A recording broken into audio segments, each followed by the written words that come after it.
নবীর এই চক্রান্ত বাংলাদেশে বাস্তবায়ন হতে দেওয়া যাবে না। ইসলামের জাগরণ ঘটানোর জন্য, ইসলামকে হেফাজত করার জন্য, আল্লাহর দ্বীনকে জমিনের মধ্যে বাস্তবায়ন করার জন্য আল্লামা মামুনুল হক ময়দানে আল্লাহর কোরআনের কথা বলছে, সাইদ সাহেব কোরআনের কথা বলছে, জুনাইদ বাবুনগরী কোরআনের কথা বলছে, আহমদ শফি কোরআনের কথা বলছে।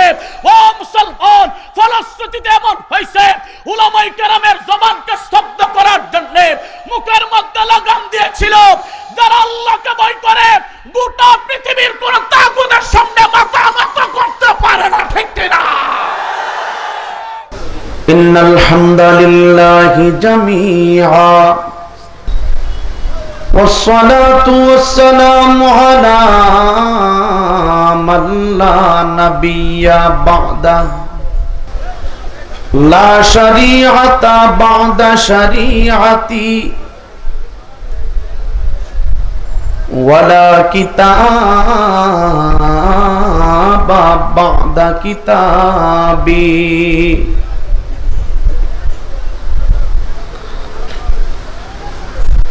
নবিয়ুর রাহমাহ নবিয়ুল মালাহিম সাহিবুল জামালিল আহমারি ওয়াস সাইফিল মুশাহহার ওয়া আলা আলিহি ওয়া আসহাবিহিল্লাযীনা হুম রুহবানুল লাইলি ওয়া ফুরসানুন নাহার।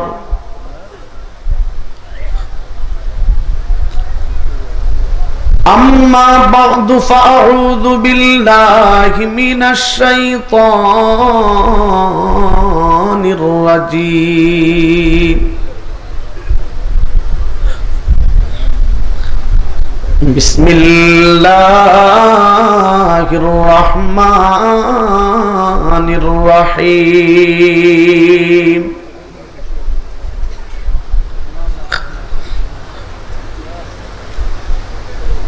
ইন্নাকা লা'আলা খুলুকিন আযীম।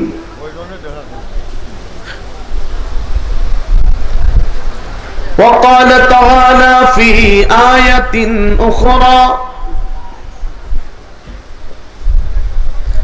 لقد كان لكم في رسول الله أسوة حسنة قال النبي صلى الله عليه وسلم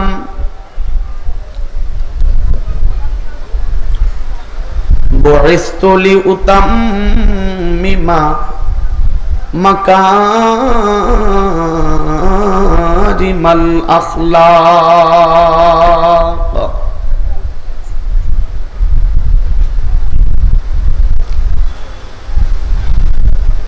ज़मीं में ली नहीं होती ज़मान मैला नहीं होता।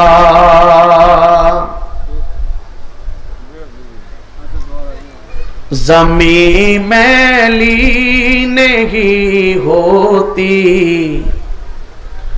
ज़मान मैला नहीं होता।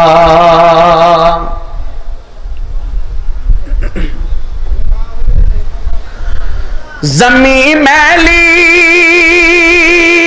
नहीं होती ज़मान मैला नहीं होता।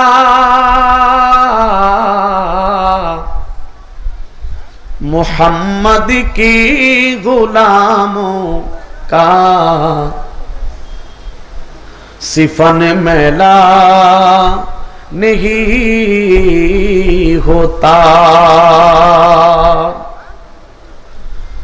सहाबा का दीवाना बन, सहाबा पे लुटा तन मन, सहाबा का दीवाना बन, सहाबा पे लुटा तन मन, सहाबा जिंदगी मेरी, सहाबा जिंदगी मेरी, सहाबा दिल के है दरकन, सहाबा का दीवाना बन, सहाबा पे लुटा तन मन। बोलेन अल्लाहु আকবার।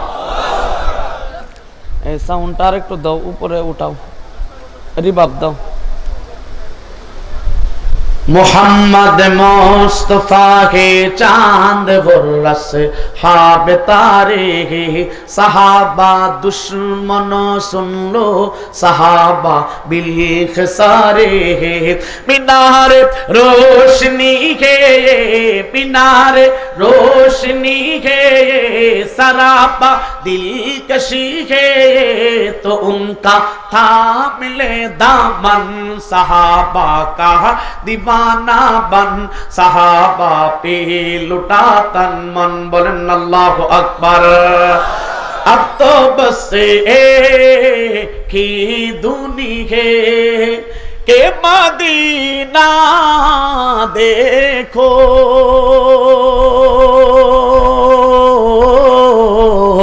हाल दिल किसी को सुनाए, आप के होते हुए क्यों किसी के दर पे जाओ, आप के होते हुए मिंबर तेरा अर्शे बारी, ठीक ना बोले, मिंबर तेरा अर्शे बारी, या रहमतल लिल आलमीन, तू कुजा मन कुजा,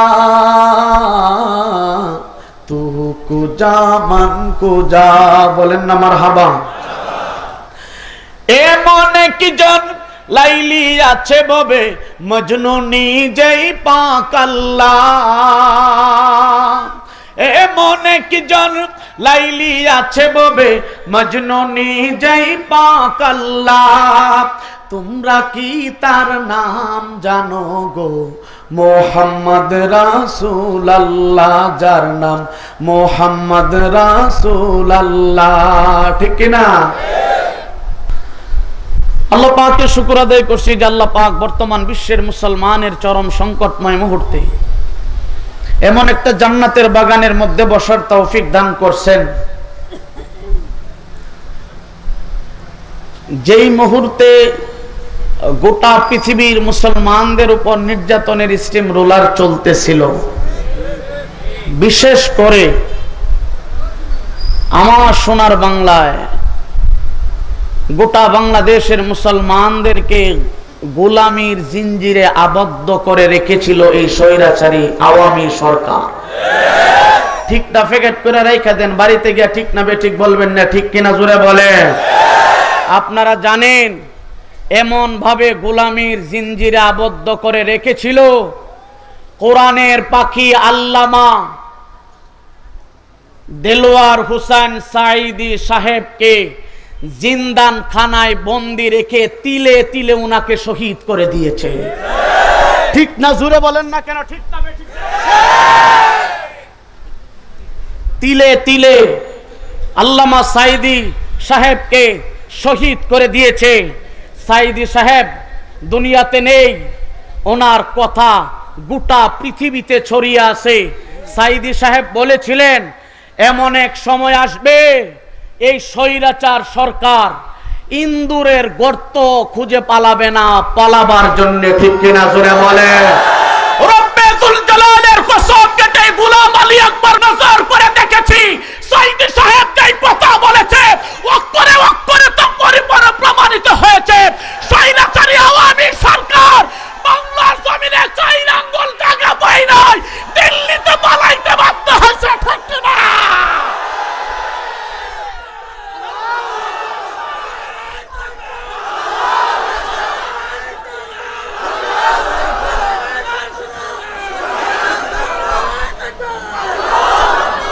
ও মুসলমান, আপনাদের রংপুরের কৃতি সন্তান এক সাইদে যখন জীবন দিয়েছে, গোটা বাংলাদেশের মানুষকে গোলামির জিঞ্জির থেকে মুক্তি দিয়া দিছে। আজকে বললেন কেন, ঠিক কিনা জোরে বলেন। তাই এই কথাটাকে সামনে রেখে এই স্বাধীনতাটাকে আমাদের ধরে রাখতে হবে। নজর করে দেখতেছি আমাদের পার্শ্ববর্তী রাষ্ট্র কুশকশাই মোদি অনেক চক্রান্ত করতেছে। রব্বুল জালালের কসম, মোদির এই চক্রান্ত বাংলাদেশে বাস্তবায়ন হতে দেওয়া যাবে না। গোটা বাংলাদেশ যখন বৈষম্যতে নিমজ্জিত ছিল, আপনারা জানেন এই স্বৈরাচারী সরকারের আমলে, আমি আমার কথা বলে যাব, আমি কোনো ক্যাডার আর ফেডারে ভয় পাই না। তার কারণ হইল আমার হাতও হ্যান্ডকাফ লেগেছে। डरते नहीं दुनिया में मुसलमान किसी से, डरते नहीं दुनिया में मुसलमान किसी से, जब मिल जाए दौलत ईमान नबी से। কথা বলেন ঠিক কিনা? হক কথাগুলা বলার কারণে উলামায়ে কেরামকে জেলের কোঠরিতে ভরে রিমান্ড নামক নির্যাতনের স্টিম রোলার দিয়ে উলামায়ে কেরামের শরীরকে ক্ষত বিক্ষত করে দিয়েছিল, ঠিক কিনা? ও মুসলমান, আল্লামা সাইদি সাহেবের দোষ কি ছিল? নিজামী সাহেবের দোষ কি ছিল? আল্লামা মামুনুল হক সাহেবের দোষ কি ছিল? ওনাদের দোষ ছিল একটা, ওনারা অন্ধের দেশে আয়না বিক্রি করেছিল। ঠিক কিনা? আসতে কইলো কে? ঠিক না বে ঠিক জুড়ে কও। পাখিকে জিজ্ঞেস করা হলো, এই ময়না, তোমাকে খাঁচায় বন্দি করে রাখা হইলো কেন? ময়না জবাব দেয়, অন্যরা তো কথা বলতে পারে না, আমি কথা বলতে পারি, তাই আমাকে খাঁচায় বন্দি করে রাখছে। যেই মুহূর্তে গোটা বাংলাদেশের মুসলমানদের, বাংলাদেশের মানুষকে, বাংলাদেশের মুসলমানের দ্বীন ও তাহজিব তামাদ্দুনকে আল্লাহু আকবার মাটির সাথে মিশিয়ে দেওয়ার জন্য আওয়ামী স্বৈরাচারীরা ষড়যন্ত্র করেছিল, ঠিক এমন একটা মুহূর্তে ইসলামের জাগরণ ঘটানোর জন্য, ইসলামকে হেফাজত করার জন্য, আল্লাহর দ্বীনকে জমিনের মধ্যে বাস্তবায়ন করার জন্য আল্লামা মামুনুল হক ময়দানে আল্লাহর কোরআনের কথা বলছে, সাইদি সাহেবে কোরআনের কথা বলছে, জুনাইদ বাবুনগরী কোরআনের কথা বলছে, আহমদ শফি কোরআনের কথা বলছে। ও মুসলমান, ফলশ্রুতিতে এমন হয়েছে উলামায়ে কেরামের জবানকে স্তব্ধ করার জন্য মুখের মধ্যে লাগাম দিয়েছিল। যারা আল্লাহকে ভয় করে গোটা পৃথিবীর কোন তাগুতের সামনে মাথা নত করতে পারে না, ঠিক না? আপনাদের ভয় লাগতেছে? ভয়ের কোনো কারণ নাই। এই গড়ে আর মুসলমান এখন মুক্ত বাতাসে আছে, ঠিক কিনা জোরে বলে। আমি এখানে শুনেছি আমাদের যিনি প্রধান অতিথি সাহেব রেদ শাহ, উনি বলেছিলেন 21 দিন নাকি এই গড়ে আর মসজিদে আজান দেওয়া হয় নাই। যারা আজান দিতে বাধা দিয়েছিল এদের সাথে কোনো চুক্তি চলবে না, এদেরকে ভাইরায়া পায়ের ঠ্যাং ভেঙে ফেলতে হবে। ঠিক কিনা শুনে বলেন না কেন? 8টা বছর যাবত এই গড়েয়ার ময়দানে আল্লাহর কোরআনের কথা বলতে দেওয়া হয় না। এর বিচার এই জমিনে হবে ইনশাআল্লাহ। ভয় আছে?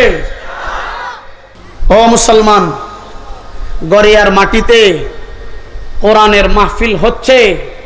হিলফুল যুব সমাজ আপনাদেরকে এত সুন্দর একটা আয়োজন উপহার দিছে, আপনারা খুশি না বেজার? আর একটু আসতে বলেন, খুশি না বেজার? ওরা বলতো যে দেখতে দেখতে 16 বছর চলে গেছে, মানুষ বাঁচেই কয় বছর? কোথায় আওয়ামী লীগ, কোথায় কাদের কাকা, কোথায় গেল ওই জালিমের গরম গরম কথা? ঠিক কিনা জোরে বলে? খেলা হবে, খেলা হবে, খেলা হবে বলে কাকায় গেল পালাইয়া। ঠিক কিনা জোরে কন্যাকা? ও মুসলমান, যাই হোক, আমি প্রাসঙ্গিক আর কথা বললাম না। আপনারা বলবেন তাফসীর শুনতে আসছি, এসব কেন বলতেছেন? এসব প্রাসঙ্গিক, আমাকে বলতেই হবে, এই জন্য বললাম। একটা আয়াত আপনাদের সামনে পেশ করেছি। আয়াতের মধ্যে আল্লাহ পাক বলেন, ইন্নাকা লাআলা খুলুকিন আযীম। আল্লাহ পাক বলে, ও নবী, নিশ্চয় আমি আল্লাহ আপনাকে খুলুকে আযীম, সর্বশ্রেষ্ঠ মহাচরিত্র দিয়ে আমি আল্লাহ পাক সর্বশ্রেষ্ঠ চরিত্র আপনাকে দান করেছি। বলেন না সুবহানাল্লাহ। ইন্নাকা লাআলা খুলুকিন আযীম, নিশ্চয়ই আপনাকে খুলুকে আযীম দান করেছি। তাই আয়াতের মধ্যে আল্লাহ পাক বলেন, আরেক আয়াতে আল্লাহ বলেন, লাকাদ কানা লাকুম ফি রাসূলিল্লাহি উসওয়াতুন হাসানা। আল্লাহ পাক বলেন, ও দুনিয়ার মানব জাতি শুনো, যেই রাসূলকে আমি আল্লাহ পাক খুলুকে আযীম দান করেছি, সেই রাসূলের মধ্যে আমি আল্লাহ পাক তোমাদের জন্য উত্তম আদর্শ রেখে দিয়েছি। বলেন সুবহানাল্লাহ। তাই তো সরওয়ারে দু আলম সাল্লাল্লাহু আলাইহি ওয়াসাল্লাম বলেন, বুইসতু লিউতাম্মিমা মাকারিমাল আখলাক। আল্লাহর হাবিব বলেন, ও দুনিয়ার মানব জাতি শুনো, আমাকে আল্লাহ পাক বুইসতু, আমাকে প্রেরণ করা হয়েছে, লিউতাম্মিমা, কামিল মুকাম্মাল করে, মাকারিমাল আখলাক, সর্বশ্রেষ্ঠ মাকারিমে আখলাক, উত্তম চরিত্র দিয়া আল্লাহ আমার জমিনে পাঠাইছে। বলেন সুবহানাল্লাহ। ও মুসলমান, আমার রাসূলকে আল্লাহ পাক কেমন চরিত্র দান করছেন? আদম আলাইহিস সালাতু ওয়াস সালাম থেকে শুরু করে ঈসা আলাইহিস সালাতু ওয়াস সালাম পর্যন্ত যত নবীকে আল্লাহ পাক চরিত্র দান করছে, সমস্ত নবীদের চরিত্রকে একত্রিত করে সমস্ত চরিত্র আল্লাহ পাক আমার রাসূলকে আল্লাহ নিজেই দান করে দিয়েছে। কেমন চরিত্রবান আমার রাসূল ছিল, আল্লাহু আকবার! কেমন চরিত্র আমার রাসূলকে আল্লাহ দান করছে। হযরত আদম আলাইহিস সালাতু ওয়াস সালামকে বলে, ও আদম পয়গম্বর, আমি আল্লাহ পাক তোমাকে চরিত্র দিয়ে জমিনের মধ্যে প্রেরণ করেছি। নূহ আলাইহিস সালাতু ওয়াস সালামকে বলে, আমি আল্লাহ পাক আপনাকে চরিত্র দিয়ে জমিনের মধ্যে প্রেরণ করেছি। ইব্রাহিম আলাইহিস সালাতু ওয়াস সালামকে বলে, ঈসা আলাইহিস সালাতু ওয়াস সালাম বলে, মূসা আলাইহিস সালাতু ওয়াস সালামকে বলে, ইয়াকুব আলাইহিস সালাতু ওয়াস সালামকে বলে, ইউসুফ পয়গম্বরকে বলে, জারদিস পয়গম্বরকে বলে, ইউনুস আলাইহিস সালাতু ওয়াস সালামকে বলে, ইসমাঈল আলাইহিস সালাতু ওয়াস সালামকে বলে। ও মুসলমান, বলতে বলতে আল্লাহু আকবার, ইয়াহইয়া আলাইহিস সালাতু ওয়াস সালামের কথা বলে, ঈসা আলাইহিস সালাতু ওয়াস সালামের কথা বলে, জাকারিয়া পয়গম্বরের কথা বলে, ইলিয়াস আলাইহিস সালাতু ওয়াস সালামের কথা বলে। বলতে বলতে আল্লাহু আকবার, ঈসাকে বলে, আমি আল্লাহ পাক আপনাকে চরিত্র দিয়ে জমিনের মধ্যে প্রেরণ করেছি। ঈসা পয়গম্বর জমিন থেকে বিদায় হয়ে গেছে। ও মুসলমান, আইয়ামে জাহিলিয়াতের যুগ, যেই যুগে সন্তান তার মাকে চিনত না, একটা মহিলা তার ইজ্জত নিয়ে জমিনের মধ্যে চলতে পারত না, ঠিক এমন একটা মুহূর্তে আল্লাহ পাক চরিত্র, সর্বশ্রেষ্ঠ চরিত্র দিয়ে জমিনের মধ্যে পাঠাইছে। উনি কে? উনি আর কেউ নয়, উনি হলেন ইমামুল মুরসালিন, খাতামুন নবিয়্যিন, আকায়ে নামদার, তাজদারে মদিনা, দিগর গুশায়মানা, হাবিবে কিবরিয়া, রাহমাতুল লিল আলামিন, সাকি কাউসার, নবী শাফিউল মুজলিমিন। আল্লাহু আকবার। নবী আহমদ, নবী ইয়াসিন, নবী তুকা, নবী তাহা, নবী দুজা, নবী মুস্তাফা, নবী মুস্তাফা, নবী আমেনা কা লাল, আমেনার আল্লাহু আকবার দুলাল, হাবিবে কিবরিয়া, নবী মুহাম্মদুর রাসূলুল্লাহকে আল্লাহ পাক চরিত্রবান বানিয়ে চরিত্র দান করে জমিনের মধ্যে পাঠায়া আল্লাহ পাক সমস্ত মানব জাতিকে বলেন, ও দুনিয়ার মানব জাতি শুনো, আমি আল্লাহ পাক আমার রাসূলের মধ্যে চরিত্র দিয়েছি। এই চরিত্রের এক ফুটা চরিত্র যদি দুনিয়ার কোনো মানুষের দেহের মধ্যে লাগাইতে পারে, দুনিয়ার কোনো মানুষের শরীরের মধ্যে লাগাইতে পারে, দুনিয়ার কোনো মানব জাতির জীবনের মধ্যে ফিট করতে পারে, আল্লাহ পাক ঘোষণা দিয়া দেয়, হাবিব ये বান্দা মরতে দেরি হবে, আমি আল্লাহ পাক ये বান্দাকে আপনার সাথে কিয়ামতের ময়দানে জান্নাতের মালিক বানাইতে সেকেন্ড দেরি করব না। এমন চরিত্রবান আল্লাহ পাক আমার রাসূলকে জমিনের মধ্যে দান করেছেন, আমার রাসূলকে দান করছেন। ও মুসলমান, তাহলে রাসূল আমার কেমন ছিল? আল্লাহু আকবার। এমন একজন নবী আল্লাহ পাক আমাদের জন্য প্রেরণ করছে। নবীজি কেমন ছিলেন? আল্লাহু আকবার। এমন একজন নবী আল্লাহ পাক আমাদের জন্য প্রেরণ করছে। নবী যদি জবান দিয়া থুতু ফালাইতেন, সেই থুতু দিয়ে আল্লাহ পাক মেশকের ঘ্রাণ বাহির করে দিয়েছে।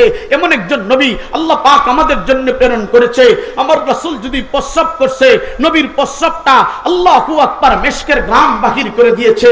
নবীজি যদি পায়খানা করতেন, প্রস্রাব নবীজি কাজায়ে হাজত করতেন, জমিনটা ফেটে গেছে, নবীজির কাজায়ে হাজতটা নবীর শেষ হয়ে গেলে জমিন এই হাজতটা কাজায়ে হাজতের আল্লাহু আকবার নবীর পায়খানাকে জমিন ঠাস করে গিলে ফেলছে। এমন একজন পয়গম্বর আল্লাহ পাক আমাদের জন্য প্রেরণ করছে। নবীর শরীর মুবারক থেকে গাম বাহির হয়েছে, এই গাম থেকে আল্লাহ পাক মেশকের ঘ্রাণ বাহির করে দিয়েছে। এমন একজন নবী আল্লাহ পাক আমাদের জন্য প্রেরণ করেছে। নবীর রক্তটারে আল্লাহ পাক পবিত্র করে দিয়েছে। এমন একজন নবী আল্লাহ পাক আমাদের জন্য জমিনের মধ্যে প্রেরণ করেছে। আল্লাহু আকবার। নবীর শরীরে মশা মাছি বসা আল্লাহ হারাম করে দিয়েছে। এমন একজন নবী আল্লাহ পাক আমাদের জন্য প্রেরণ করেছে।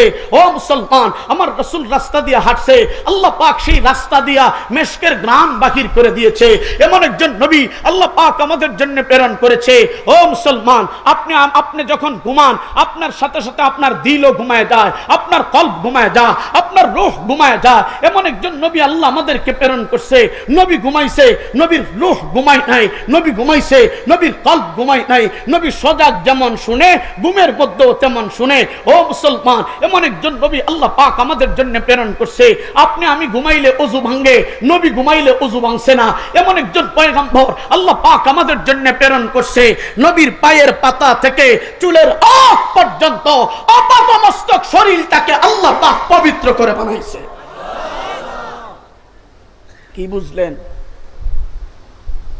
ইন্নাকা লাআলা খুলুকিন আযীম। যেই চরিত্র আল্লাহ পাক আমার রাসূলকে দান করছেন, মানুষটা কেমন ছিলেন? সুবহানাল্লাহ। এত আস্তে বললেন, জোরে বলেন না সুবহানাল্লাহ। নবী কেমন ছিলেন? আল্লাহু আকবার। আমার রাসূলের জন্য খুদ আল্লাহ নিজেই পাগল পারা ছিলেন। সুবহানাল্লাহ। নিজেই আল্লাহ আমার রাসূলকে মহব্বত করতেন। আল্লাহু আকবার। এমন একজন লাইলি আছে ববে, মজনু নিজেই পাক আল্লাহ। এমন একজন লাইলি আছে ববে, মজনু নিজেই পাক আল্লাহ। তোমরা কি তার নাম জানো গো? মুহাম্মদ রাসূলুল্লাহ। বলেন আল্লাহু আকবার। তার মিনিং হলো ইন্নাল্লাহা ওয়া মালাইকাতাহু ইউসাল্লুনা আলান নবী। এখানে উলামায়ে কেরাম আছেন। ও মুসলমান, এখানে উলামায়ে কেরাম আছেন, শিক্ষিত জনতা আছেন। আল্লাহ পাক নিজে আমার রাসূলের উপর দুরূদ পেশ করতেন। সুবহানাল্লাহ বলবেন না? দুরূদের কেমন দাম? একটা মান সাল্লা আলাইয়া ওয়াহিদাতান সাল্লাল্লাহু আলাইহি আশারা। কেউ যদি নবীর উপর একবার দুরূদ পেশ করে, সাথে সাথে আল্লাহ পাক 10টা নেকি তার আমলনামায় দান করে। আর একটু জোরে বলেন না সুবহানাল্লাহ। একবার বলেন না সাল্লাল্লাহু আলাইহি ওয়াসাল্লাম। সবাই এই যে 10টা নেকি আপনার আমলনামায় আল্লাহ দিয়ে দিবেন। সুবহানাল্লাহ বলে। আবার সবাই আওয়াজ করে বলেন না সাল্লাল্লাহু আলাইহি ওয়াসাল্লাম। কেমন নবী আর কেমন ছিলেন? আল্লাহু আকবার। হযরত হাসান রাদিয়াল্লাহু তাআলা আনহু একবার আল্লাহর হাবিবের কাছে আয়েশা বলে, ইয়া রাসূলুল্লাহ, আপনি যদি আমারে অনুমতি দেন, আপনার শানে আমি একটু নাত পেশ করব, আপনার সিফত আওসাফ নিয়ে আপনার চরিত্র নিয়ে, আপনার সৌন্দর্যতা নিয়ে। বুখারীর হাদিস, বুখারীর মধ্যে শেরটা পেশ করছেন। আপনার শান নিয়ে আমি একটু আলোচনা করব। হযরতে হাসান রাদিয়াল্লাহু তাআলা আনহু যখন এই কথা আল্লাহর হাবিবকে বলছে, আল্লাহর হাবিব নিজে নিজে ইতস্ততা বোধ করতেছিলেন, মনে মনে বলতেছে, হায় হায়, আমি নাকি আমার শান বলার জন্য আমার সামনে অনুমতি দিয়া দিব? সামনাসামনি প্রশংসা করলে আসলে যার প্রশংসা করে ওনার কিন্তু একটু গায়ে লাগে, প্রশংসা শুনতে ভালো লাগে না। আর যারা সামনাসামনি প্রশংসা করলে বলের মধ্যে ফাম দিলে যেমনি বল ফুলে, সামনাসামনি প্রশংসা করলে কিছু মানুষ আছে বলের মতন ফুলে, ঠিক কিনা? আমার কথা বুঝেননি আপনারা? আমার ভাষা বোঝা যায়? নবীজি এটা পছন্দ করতেন না।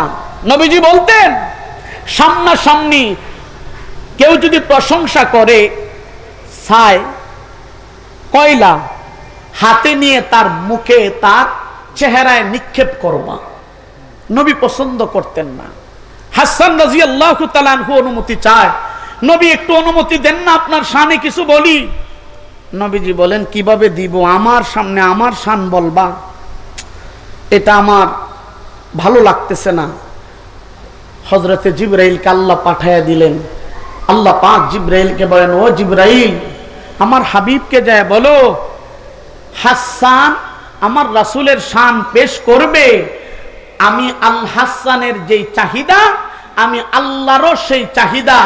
হাসানে নবী আপনার শান পেশ করার জন্য অনুমতি চাইছে। আমি আপনি দেন আর না দেন, আমি আল্লাহ কিন্তু হাসানকে আপনার শান বলার জন্য অনুমতি দিয়া দিলাম। আর একটু জোরে বলেন না সুবহানাল্লাহ। অনুমতি দিয়া দিছে। ও মুসলমান, হযরতে হাসান রাদিয়াল্লাহু তাআলা আনহু বলতে আরম্ভ করছেন, নবীজি অনুমতি দিয়া দিছেন, ওয়া আহসানু মিনকা লাম তারা কাত্তু আইনি ওয়া আজমালু মিনকা লাম তালিদিন নিসাউ। হযরতে হাসান বলেন, ইয়া রাসূলুল্লাহ, আপনার মতন এত সুন্দর ব্যক্তি আমার এই দুই চোখ দিয়ে মক্কা মদিনায় কাউকে দেখি নাই। সুবহানাল্লাহ। ওয়া আহসানু মিনকা লাম তারা কাত্তু আইনি ওয়া আহসানু মিনকা লাম তারা কাত্তু আইনি ওয়া আজমালু মিনকা লাম তালিদিন নিসাউ। ইয়া রাসূলুল্লাহ, আপনার মতন মানুষ আমার এই দুই চোখ দিয়ে দেখি নাই। হাসান বলেন, দেখবো কেমন করে? আপনার মতন সৌন্দর্য, আপনার মতন এত সুন্দর ব্যক্তি মক্কা মদিনার জমিনে কোন মা এমন একটা সন্তান জন্মই দিতে পারে নাই, তাহলে দেখবো কেমন করে? বলেন না সুবহানাল্লাহ। খুলিকতা মুবাররাআম মিন কুল্লি আইবিন